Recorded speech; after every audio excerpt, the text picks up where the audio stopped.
Welcome to this explainer. Today we're diving straight into the literal speed of chemistry.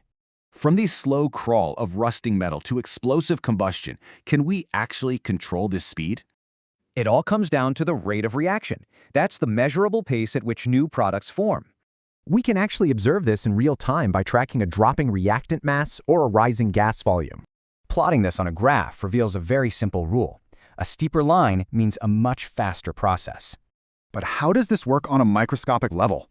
Let's zoom in and explore collision theory.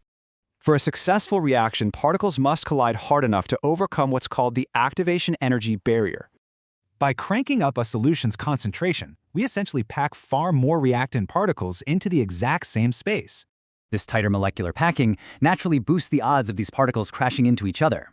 Similarly, increasing gas pressure forces particles much closer together. This boosts that collision frequency all over again.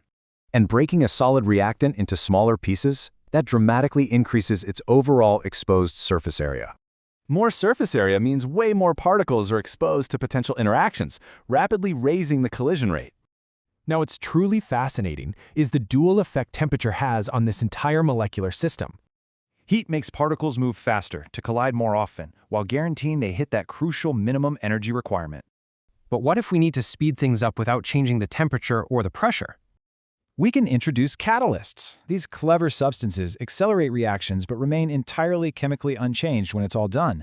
Catalysts actually work in a completely different way, providing an alternative, much easier reaction pathway.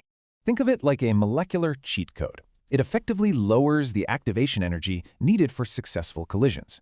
Because of this lower energy barrier, a vastly greater number of particles can successfully react upon impact. Mastering these rates literally lets us control molecular tempos. With this kind of power, what could we engineer next?